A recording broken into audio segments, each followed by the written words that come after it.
Buenas noches con todos. Comenzamos con la clase del día de hoy. Vamos a continuar cuando nosotros tenemos pacientes en las urgencias y necesitan cuidados respiratorios.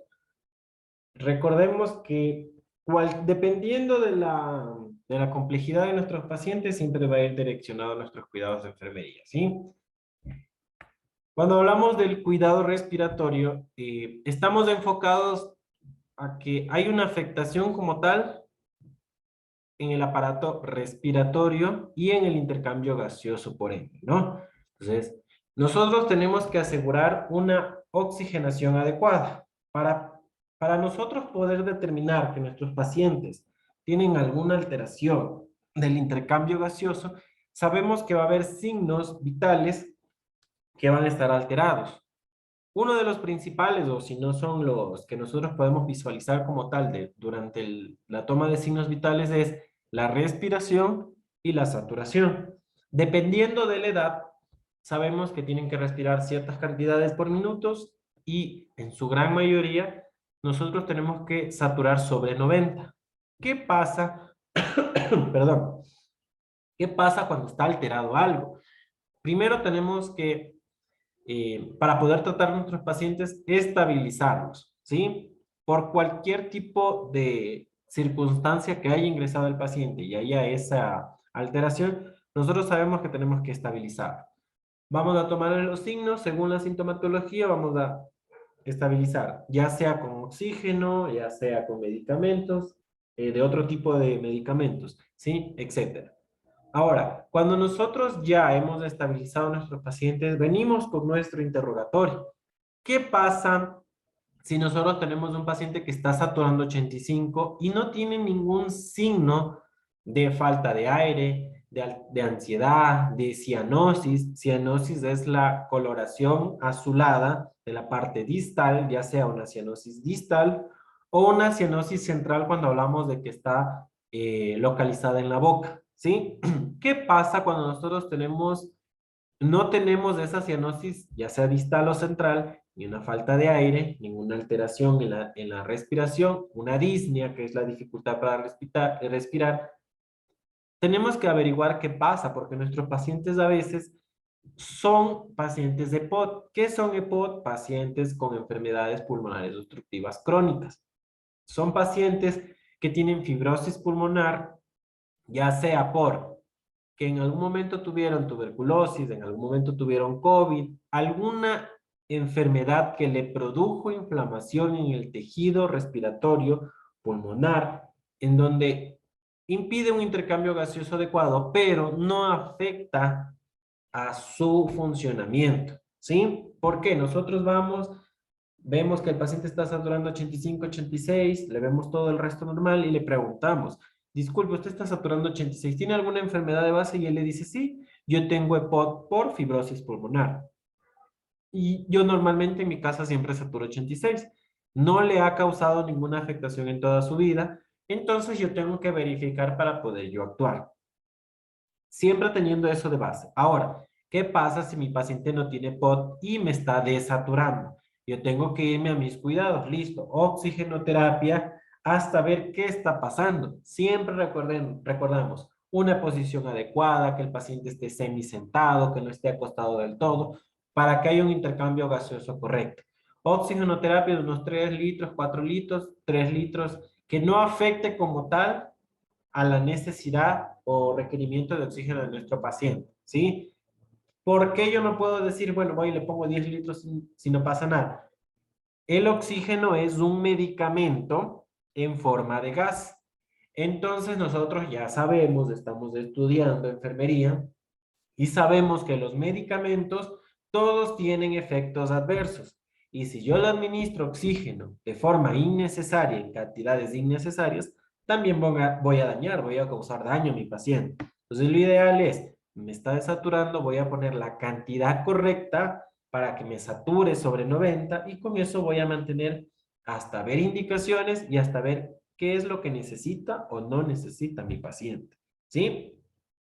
Con las posiciones adecuadas que yo ya les digo, semisentado, etcétera, etcétera, etcétera. Ahora, Continuando la vigilancia siempre, no nos olvidemos de eso. Ahora, el oxígeno como tal debe ingresar a mi organismo igual que un medicamento. Bien diluido el medicamento en la vía correcta. Entonces, si yo voy a administrar oxígeno a mi paciente, tiene que ir bien preparado. Yo no puedo administrar de la cánula directamente del tanque de oxígeno, el pico, sin humidificar. ¿Por qué?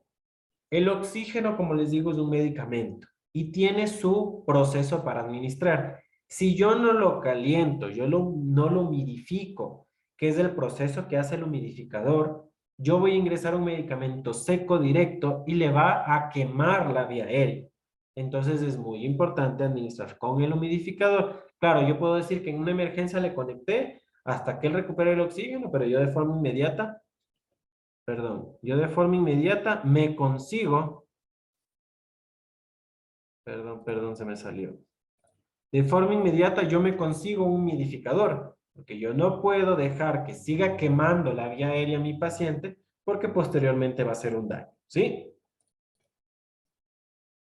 El sistema respiratorio tiene como esa función, ¿no? Un intercambio gaseoso, correcto, siempre y cuando mi paciente no tenga enfermedades como tal.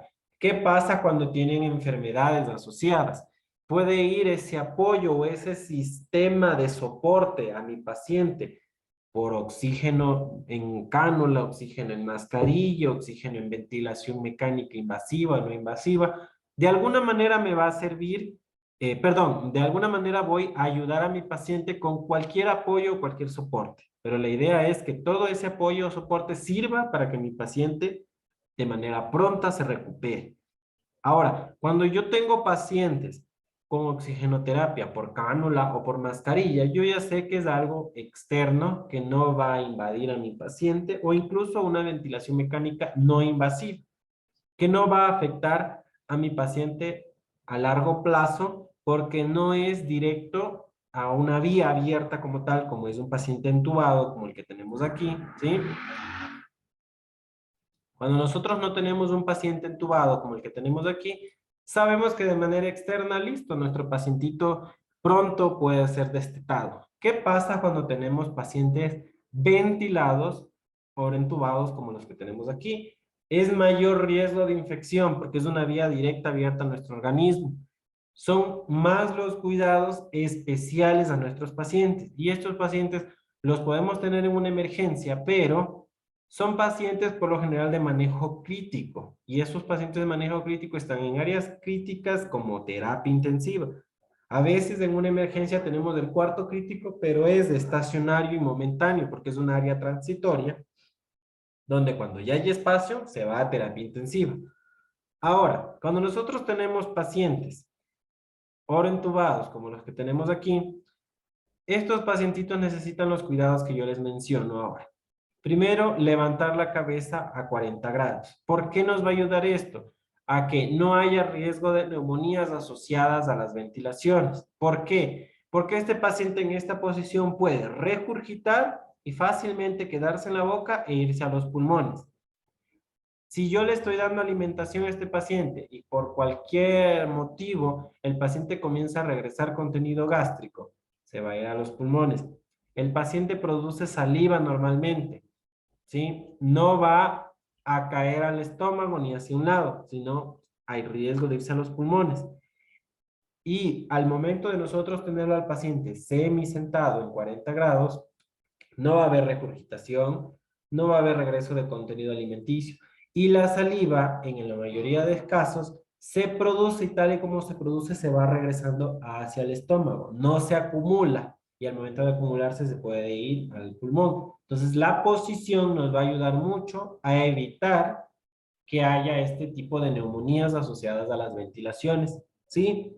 Otro, cuando nosotros tenemos de estos ventiladores, cada ventilador tiene las alarmas similares o su función similar que nos va a determinar qué está pasando. Por ejemplo, este paciente lo tenemos en modo soporte, está despierto. ¿Por qué? Porque está la FIO2, está la PIT y está el soporte. Si yo tuviera más valores, yo sé que el paciente está dormido en su totalidad y el ventilador está haciendo todo. Este ventilador va a hacer el trabajo que en este momento el paciente no debe de hacer. como apoyarlo con la FIO, el soporte y otras cosas. ¿Qué nos lleva a tener una ventilación de este tipo? Ya sea invasiva, déjenme ver si puse la no invasiva, no, no he puesto la no invasiva, pero ya les voy a buscar, o la no invasiva.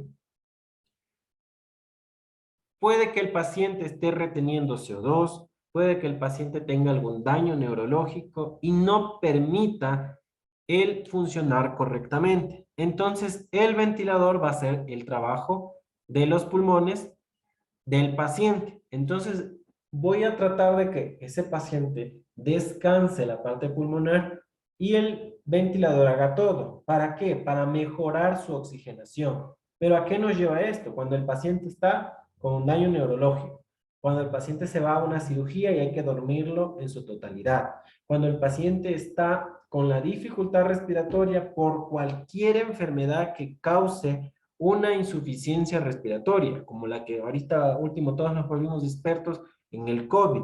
El COVID, el virus del COVID, ¿qué hacía? Venía e inflamaba el alveolo, que es la última parte donde se realiza el intercambio gaseoso. Es una bolsita pequeñita que es donde se realiza el cambio gaseoso. Esa bolsita se inflamaba tanto que impedía el intercambio gaseoso correctamente. Entonces, dormíamos al paciente, y el ventilador mecánico hacía todo. Relajaban ese alveolo para que haya un intercambio gaseoso correcto. ¿Por qué? Porque si nosotros no tenemos oxígeno suficiente en nuestro organismo, esa sangre no va a servir de nada, va a empezar a hacerse acidótica, no va a tener la cantidad de elementos necesarios para nosotros vivir bien y no vamos a funcionar. Si nosotros solo al momento de subir 3 pisos con mascarilla nos falta el aire, nos cansamos, nos agitamos, imagínense vivir 24 horas al día de esa manera. Entonces no vamos a funcionar y vamos a llegar al punto de que nuestro corazón, así mismo cuando sentimos que nuestro corazón se acelera, en ese momento, pues nuestro corazón se va a cansar de latir tan aceleradamente y se va a detener y vamos a tener una parada cardíaca. ¿Sí? Y por ende respiratoria, porque ya no va a haber que intercambiar, porque la sangre no va a circular, ¿sí? Entonces a ese punto es cuando llegamos si necesitamos una ventilación mecánica. Los cuidados de enfermería de nuestros pacientes siempre va a ir determinado, no nos olvidemos, según la necesidad. Si tenemos pacientes entubados, ya sabemos, cabecera elevada a 40 grados para evitar las neumonías asociadas al ventilador, que el BAT, que es es un globito que está dentro de la cavidad hasta de la tráquea para que ayude a que esté infladito y no se mueva, igual que la sonda, ¿sí? Esté siempre inflado, porque si está desinflado, hay alto riesgo de movilización del tubo y por ende va a pasar cualquier alimento, secreción, lo que sea, alrededor del tubo y hay las infecciones. Y más el riesgo aún de movilización del tubo porque se nos va a ir a otro lado a la ventilación y por ende se nos va a morir el paciente, ¿sí? Las aspiraciones de secreciones, vigilar que haya una buena oxigenación. Si yo estoy a cargo de mi paciente y yo ya sé que el paciente está saturándome 98 y está con una FIO de 60, yo ya sé que el oxígeno que está recibiendo es superior a su necesidad. Entonces yo voy a tratar de regular. Ejemplo, aquí yo ya veo, está con 50 de FIO y él me está saturando 98. ¿Para qué yo quiero que me sature tanto? Yo quiero que me sature sobre 90. Le voy a bajar a 45, sigue saturando 95. Le voy a bajar a 40, satura 95. Le voy a bajar a 35, sigue saturando 95. Le voy a bajar a 30, me satura 94, suficiente. ¿Por qué? Porque si el aporte de oxígeno en ventilaciones mecánicas o cualquier tipo de ventilación o cualquier tipo de oxigenación es superior a una fracción inspiratoria de oxígeno, que es la FiO2, si es superior a 60 es dañino porque es un medicamento en forma de gas.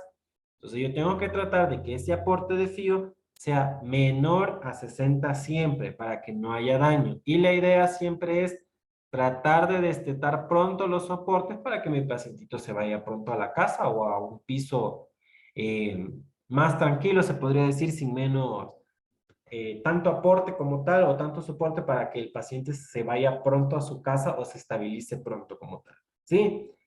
Yo tengo que vigilar que mi paciente se adapte a una ventilación, ya sea invasiva como no invasiva. Si yo veo que estas alarmas pitan, pitan, suenan, yo veo que estas curvas no están así, están rojas, están alteradas, mi paciente, yo lo veo que está saturando menos de 90, no hay una adaptación correcta de oxígeno, digo de ventilación, y por ende de oxígeno también. Y las asincronías de ventilaciones están muy relacionadas a las muertes de los pacientes ventilados. Así que tengo que tratar de que mi paciente, si yo veo que está alterado, agitado, no mete el volumen adecuado que tiene que meter, que eso vamos aprendiendo con el tiempo, cuánto tienen que meter.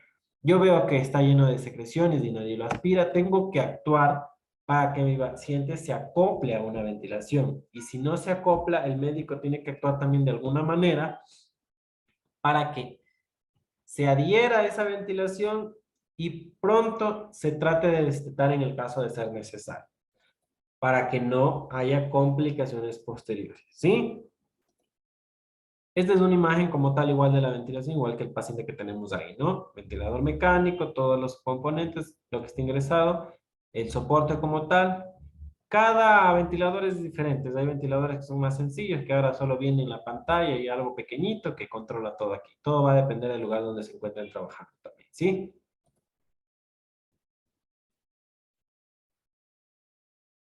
Ya, aquí habla de las estrategias de la ventilación, pero si me quedo en todo esto, nos vamos a atrasar mucho. Y recuerden que usted tiene la información en la plataforma para que la lean, ¿sí? La permeabilidad de la vía aérea, por favor, si nosotros estamos a cargo de cualquier pacientito y sabemos que nuestros pacientes tienen una ventilación invasiva, tenemos que estar pendientes de las secreciones, de que el paciente no muerda el tubo, que no se acode, que no sea selectivo. O sea, ¿qué quiere decir selectivo? Que no se me vaya. Si yo tengo un tubo, el tubo tiene que llegar aquí y por ende me va a respirar los dos pulmones. Pero ¿qué pasa si ese tubo se vino para acá? Quiere decir que está selectivo, solo me va a respirar el izquierdo. O si el tubo se me vino de más y está solo en el derecho, quiere decir que el tubo está selectivo en algún lado, ¿no? Tiene que estar por eso medio, medio, para que respiren los dos.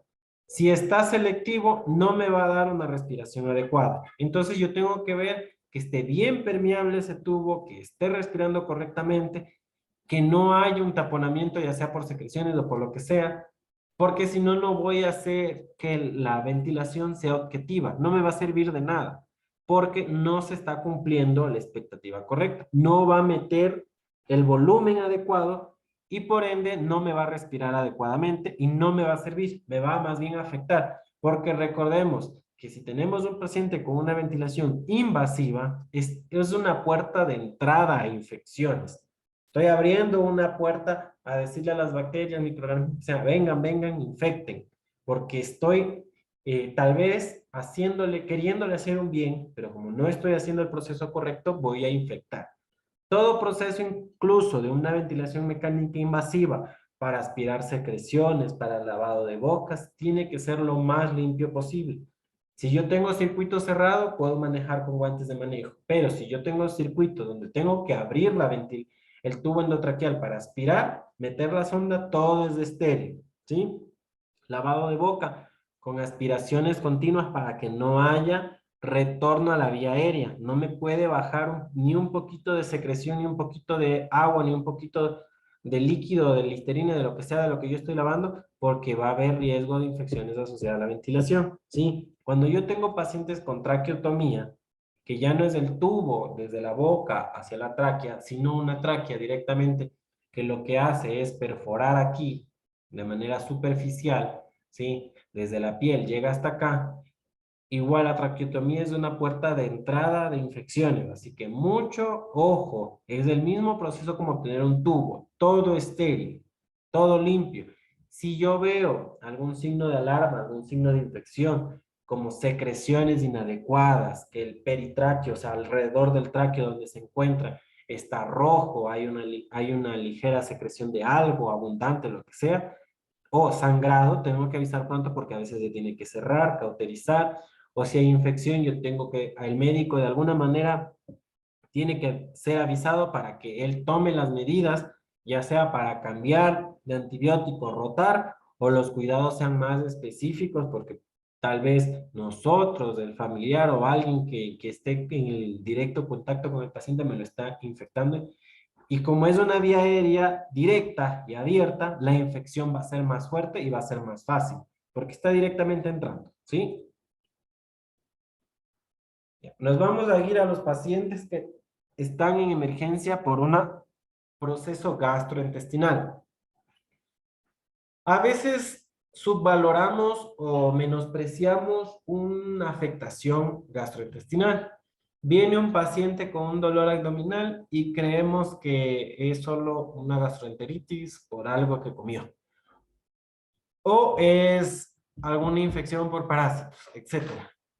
Recordemos que la cavidad abdominal tiene varios órganos, no es solo el estómago, ¿sí?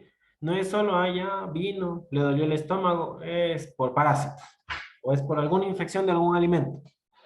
Hay tantos órganos, tantas afectaciones, que no podemos dar de menos ni darle menos de importancia a la sintomatología actual o previa de ese paciente, ¿sí? Cuando ustedes ven, conozcan o traten con pacientes que lleguen a una emergencia con algún problema gástrico, tenemos que ir direccionando bien a su sintomatología actual y previa.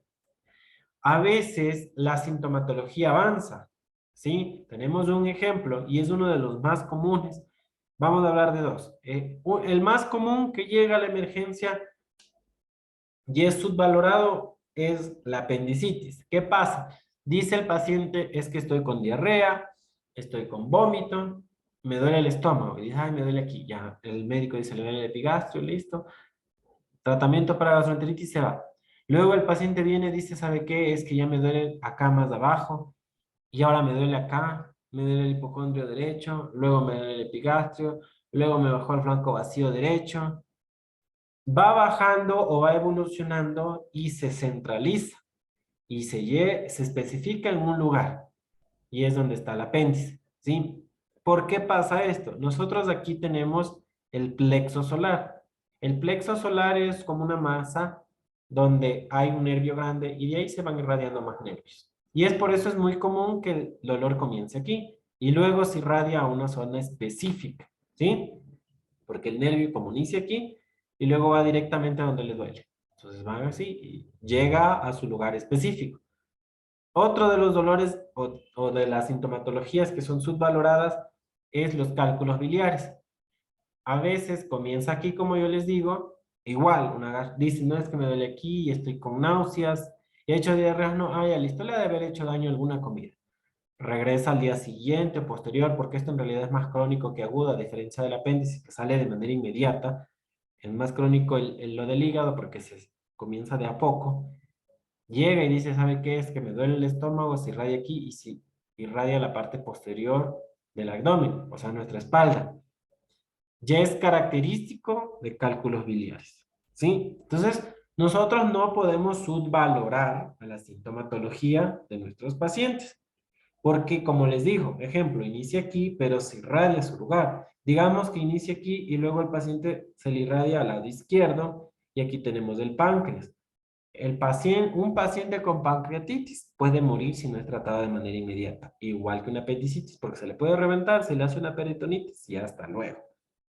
Entonces, cuando nosotros tenemos pacientes con cualquier sintomatología gástrica, no subvaloremos porque podemos hacer que avance. También podemos ir direccionando mal a nuestro tratamiento. ¿Qué pasa cuando viene un paciente con un dolor gástrico y nosotros sospechamos porque dice, es que he hecho un vómito, pero he hecho 3 diarreas y me duele aquí y a veces se me baja, a veces se me sube y estamos sospechando de un apéndice? Ya mandamos a hacer un examen de sangre y todavía no nos llegan los resultados. Y si el paciente, en la mayoría de los casos, le dan un analgésico fuerte, le alivia el dolor, y neutraliza la sintomatología correcta o el avance correcto de la enfermedad. Es por eso que se dan analgésicos nobles, suaves, eh, selectivos como tal, que no neutralicen la sintomatología correcta para no quitar la evolución correcta de una enfermedad, más no porque no se les quiere dar una medicación que le alivie el dolor, porque a veces no ha avanzado la enfermedad y al momento de darle un medicamento más fuerte, se podría decir así, va a neutralizar toda la sintomatología y por ende no se va a ir direccionando una enfermedad de forma correcta, ¿sí? Tenemos todos los otros órganos como tal. Ahora, vamos a hablar de algo específico, ¿sí? Ya. Cuando nosotros tenemos eh, la sintomatología que venimos hablando, sabemos que cada órgano tiene una función. Y como habíamos hablado del páncreas, de ejemplo, si un paciente viene con un dolor abdominal y se va irradiando, si ya no es en el epigastrio, sino en el mesogastrio, luego se va al hipocondrio izquierdo, etcétera, etcétera, y se va direccionando hacia nuestro páncreas, ¿sí? Nosotros podemos sospechar, si estamos hablando de una pancreatitis, recordemos que las células pancreáticas, las beta específicamente, son las que controlan o regulan la producción de insulina en nuestro organismo. Y si nosotros no controlamos la glicemia de forma correcta en nuestro organismo, sabemos que nuestro metabolismo va a estar alterado.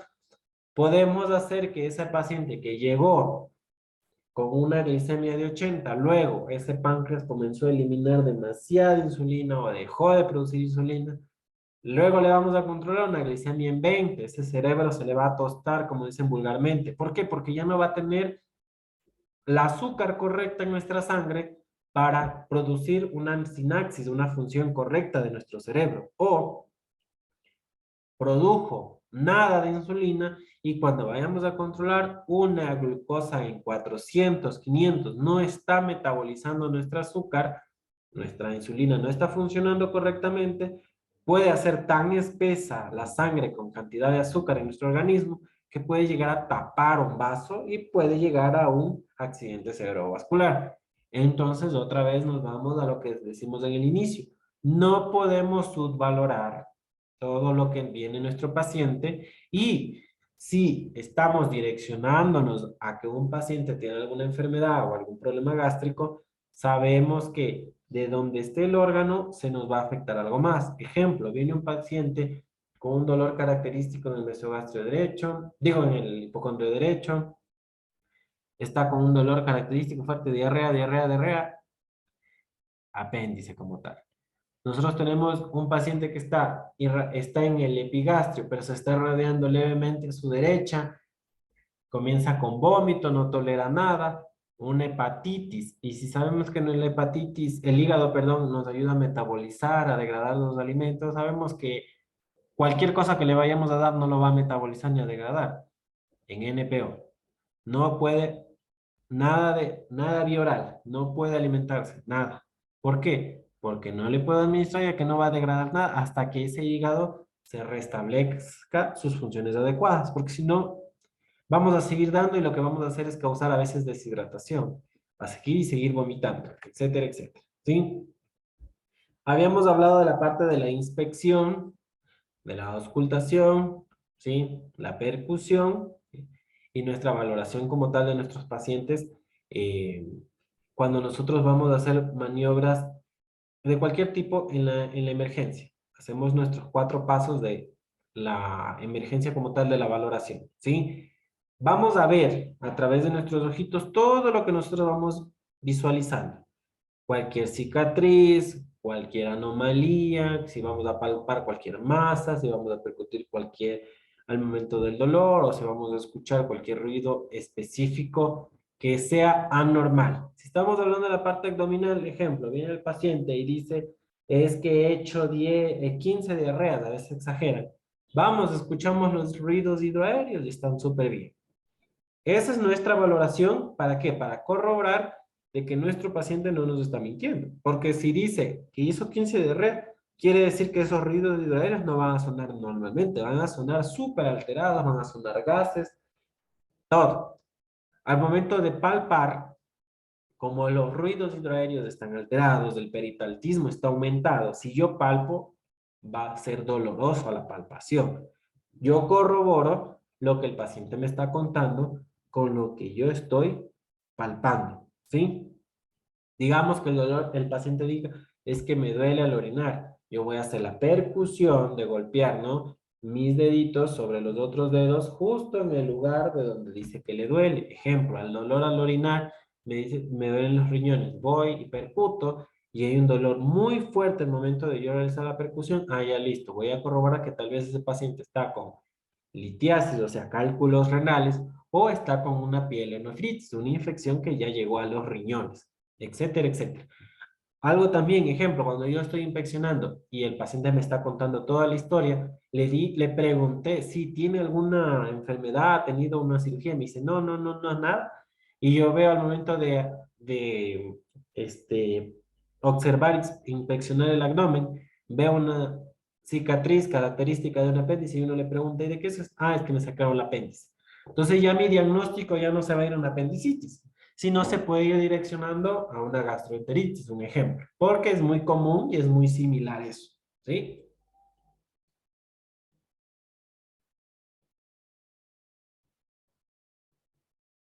Las auscultaciones, lo que yo les decía, si nosotros nos vamos a la parte gástrica como tal, vamos a escuchar, ¿no? Los ruidos hidroaéreos, que ya veníamos hablando, ¿sí?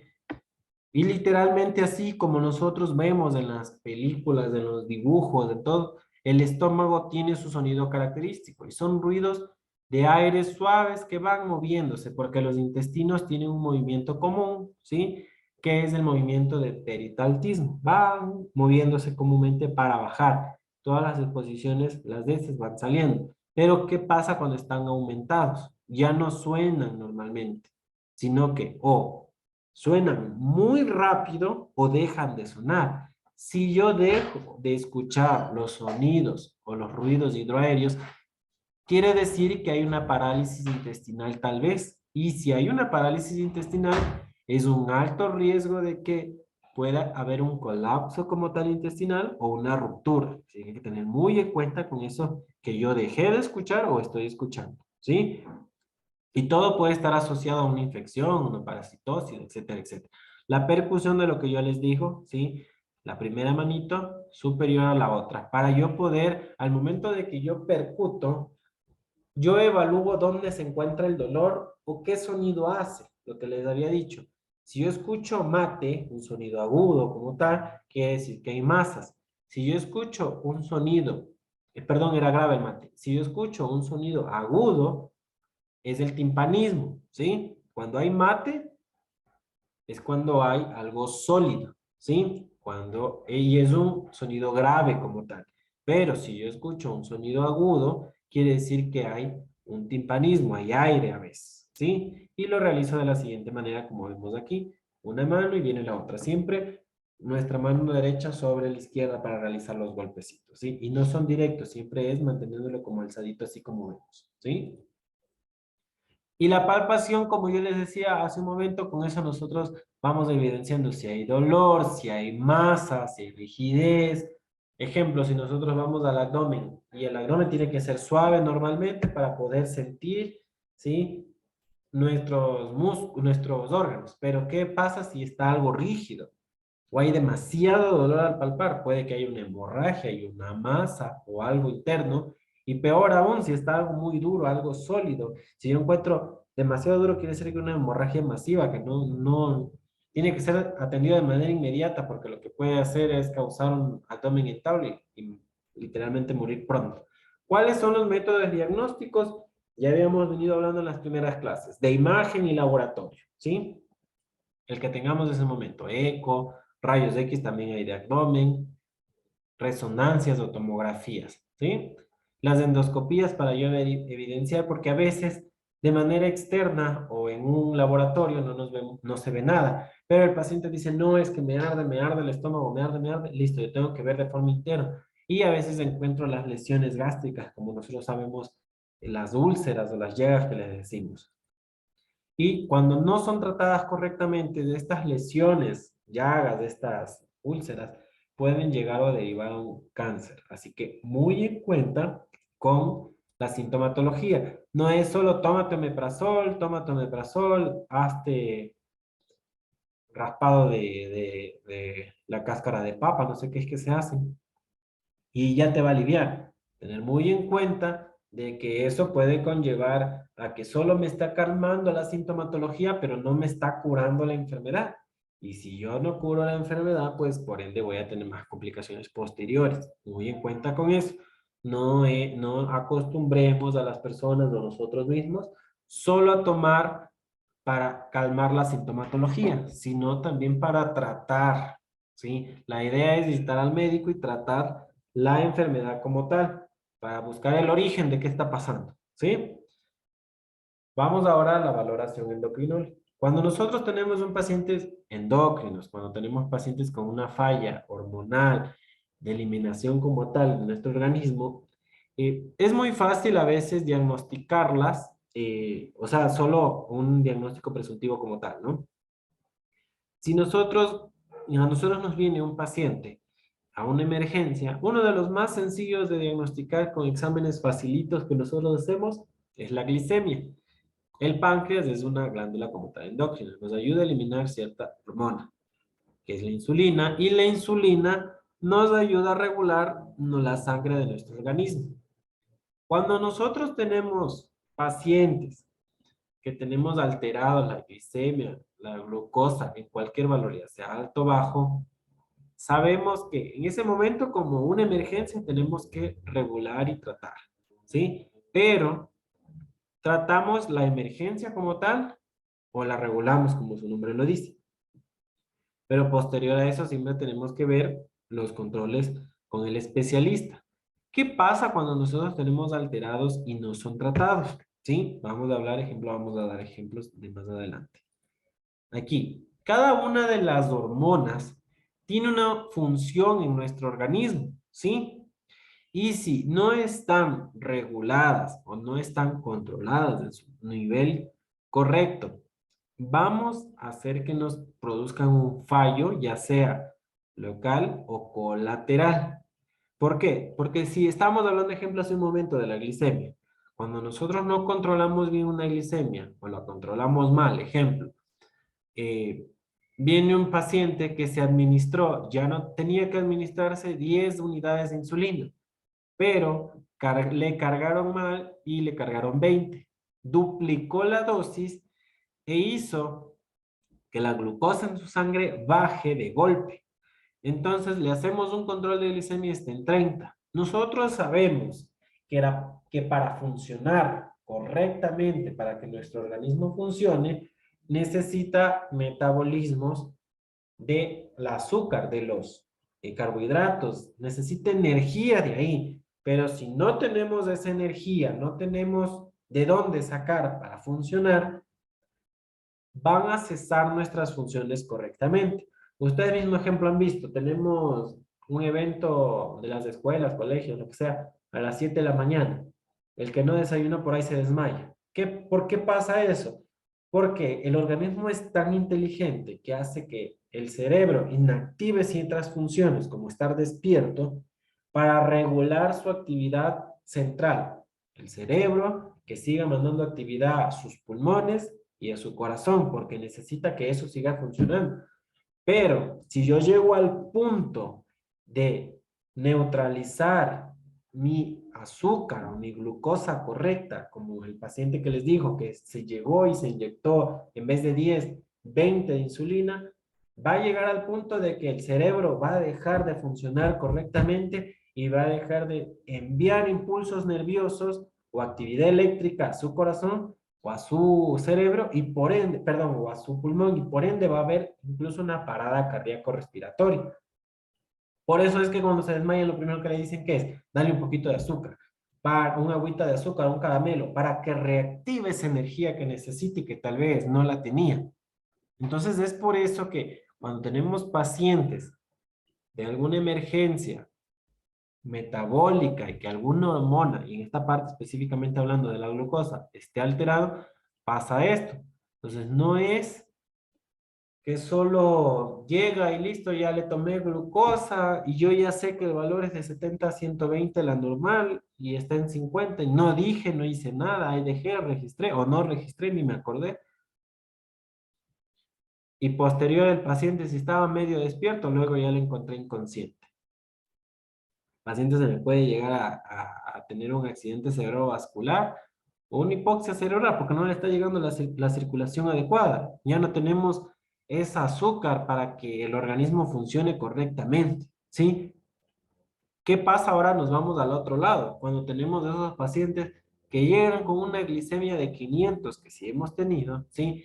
Que a veces estamos con el glucómetro tomando y no le lee, sigue saliendo high, y le hacemos una glicemia en el laboratorio y viene la glicemia en el laboratorio está en 500 y algo. Tenemos que actuar de manera inmediata. ¿Por qué? Porque esa sangre está tan espesa, tan cargada de azúcar, que va a llegar al punto de donde un vaso se colapse, se tape de tanta cantidad de sangre espesa y va a producir un accidente cerebrovascular. Las diabetes mal controladas como tal son uno de los principales causantes de accidente cerebrovascular.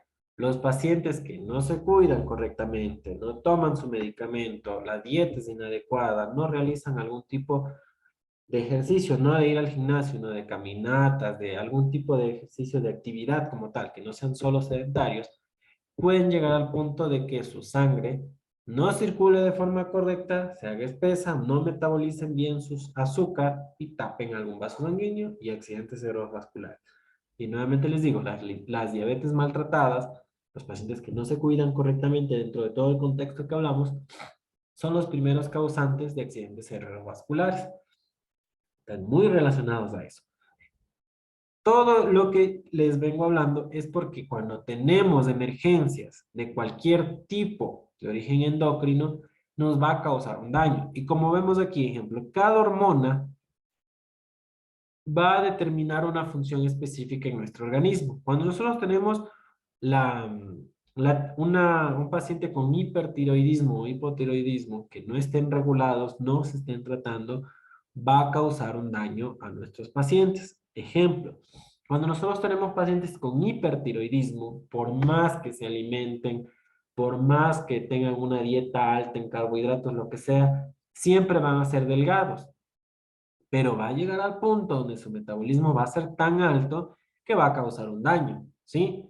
Si nosotros tenemos un paciente con hipotiroidismo, sabemos que esos pacientes van a ser gorditos.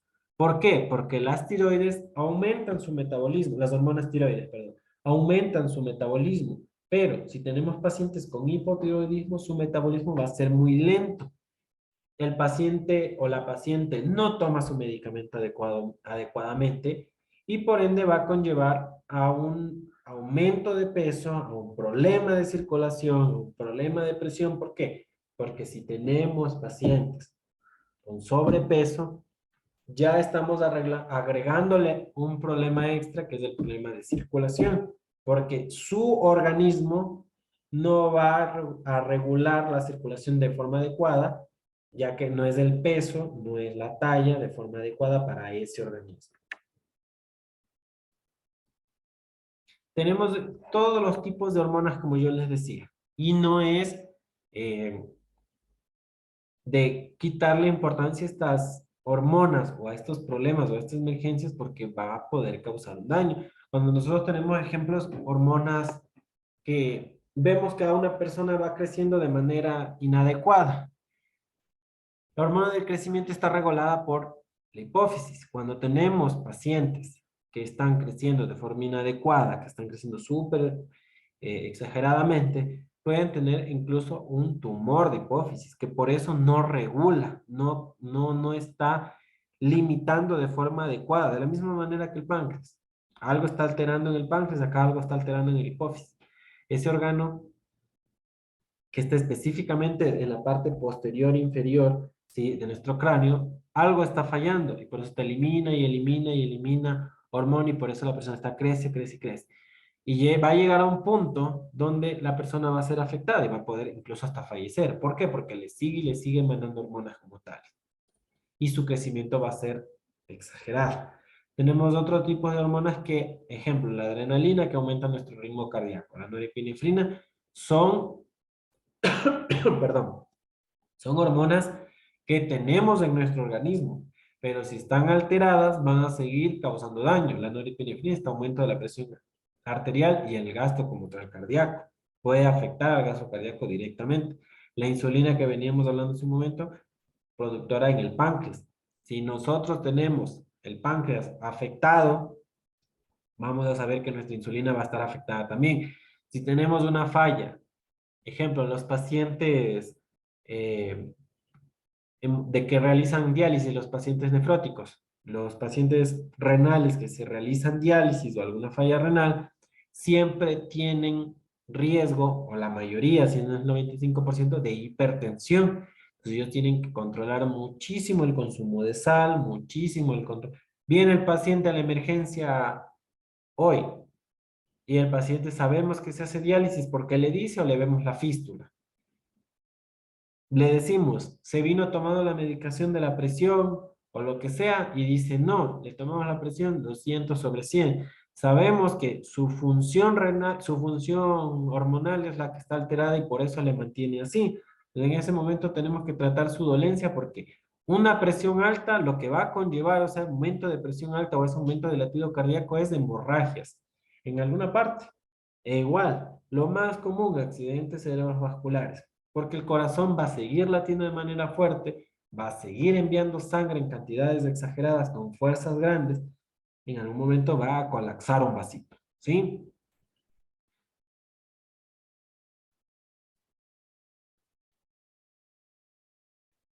Cuando nosotros vemos pacientes que llegan a nuestra emergencia con problemas de piel, de turgencia como tal, o sea, están secas, ya no son muy flexibles, tenemos problemas de las mucosas de cambian de color, producen escamas, producen rupturas como tal, ejemplo, en la mucosa bucal, sabemos que esos pacientes tienen algún problema hormonal por lo general.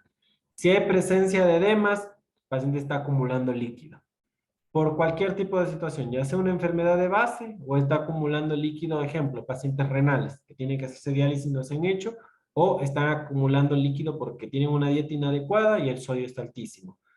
Una presión arterial alta, nosotros, algún signo de presión arterial alta, presión, una frecuencia cardíaca elevada, puede conllevar a una ruptura de algún vasito o un accidente cerebrovascular o una parada cardíaca, porque el corazón se va a cansar de latir en algún momento y ahí queda, ¿sí? Mucho ojo con los pacientes que tengan alteración del comportamiento. Son pacientes que tienen alto riesgo de alguna enfermedad central, o sea, mental. Estos pacientes, si tenemos alteraciones de comportamiento, podemos ir asociando o podemos ir direccionando a que esos pacientes puedan hacerse daño autolíticos. Así que muy en cuenta con alteraciones. Si tenemos pacientes que vienen a nuestras emergencias por daño o intento autolítico, siempre con un familiar al lado. Nosotros debemos de exigirle al familiar de que esté pendiente, porque esos pacientes son los más comunes que se van a autolesionar, se nos pueden hasta escapar. Ha habido casos de donde se escapan de las unidades de asistenciales, hacen daño a los profesionales de salud, ¿sí? O hacen daño a otros pacientes. Y si nosotros estamos dentro de un turno, a pesar de que no es nuestra culpa, podemos estar asociados o podemos estar ingresados en procesos legales. Así que muy en cuenta de cuando nosotros tenemos pacientes con este tipo de problemas, ¿sí? Justo lo que estamos hablando del estado neurológico. Puede llevarnos, de ejemplo, una hiperglicemia a todo esto, miren, ¿sí? Fatiga, estamos por lo general muy cansados, muy hostigados de todo, ¿sí? Pérdidas de memoria, desorientación, estupor, que es sentirse muy cansado, casi ya desmayado, y el estado de coma. ¿Por qué? Porque no tenemos la suficiente azúcar o el suficiente producto que nos ayuda a funcionar correctamente. No tenemos de dónde sacar energía. Entonces, estos son la sintomatología como tal de una hiperglicemia. O muy alta o muy baja, ¿sí? Esta respiración es característica cuando nosotros tenemos una falta de aire, por cualquier tipo de problema, ¿sí? No necesariamente problema de hiperglicemia. Una cetoacidosis diabética es un proceso que necesita incluso terapia intensiva, ¿sí? Por una glicemia súper alta, una hiperglicemia que no se controla con nada, aparte de una acidosis metabólica, ¿sí? Ya corroborado en sangre como tal, de una gasometría, hay una acidosis fatal en la sangre, esos necesitan terapia intensiva y ya no se regula la glicemia con una simple inyección de insulina, sino se usa bomba de insulina para poder regular y vamos controlando eso, ¿sí? Son una de las sintomatologías comunes para una hiperglicemia más no controlada. Las taquicardias y las arritmias son muy presentes en eso. Lo que les venía hablando, ejemplo, de unas membranas mucosas secas, partidas como tal, rotas, presencia de edema, de acumulación de líquido, el signo de la fobia, que es esto de aquí. Cuando nosotros presionamos un lugar donde está encharcado de líquido, hay edema, y queda este agujero, es el signo de la fobia, que va a determinar según los segundos como tal y según la acumulación de líquido. Mientras más líquido hay, más va a tardar en salir y a regresar a su tonalidad normal, ¿sí? Está acumulado, presionamos con un dedo y ese es el signo de la fobia, porque hay acumulación de líquido y por eso queda un hueco como tal. La turgencia, lo que les venía hablando, la elasticidad, unos están más duros que otros, están resecos, ¿sí?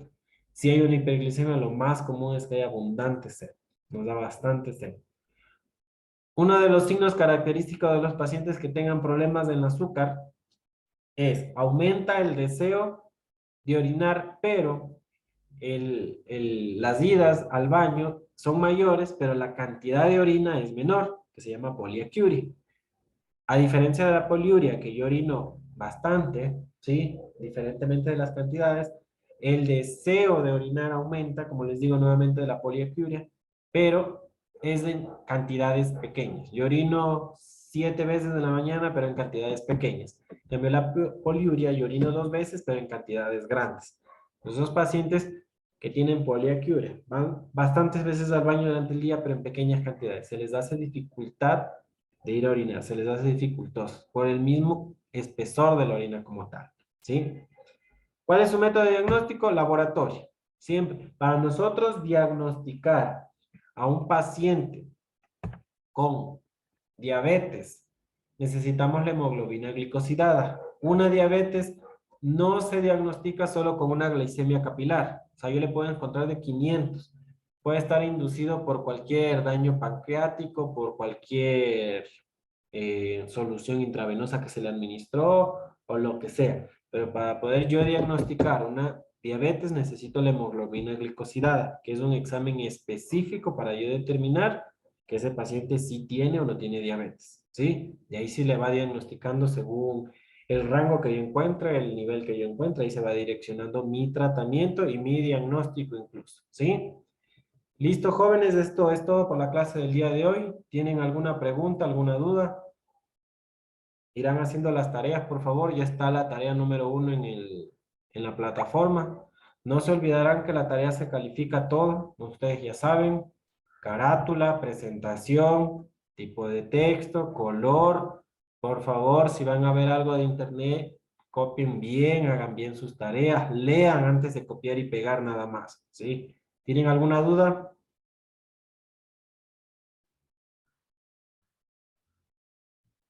No, Licen, todo bien. Nelly dice, profe, la pregunta es si el paciente satura más de 90. ¿Qué pasa si satura más de 90? No entiendo la pregunta. ¿Está bien?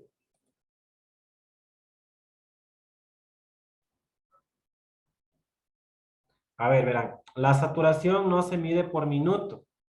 La saturación es un valor que sale al momento de que el lector sensa como tal el oxígeno en nuestros capilares. ¿Sí? Esa es la saturación. No sé si usted me está preguntando la frecuencia cardíaca. O por favor, formule bien la pregunta porque solo me dice si se satura sobre 90 por minuto, si no tiene POD.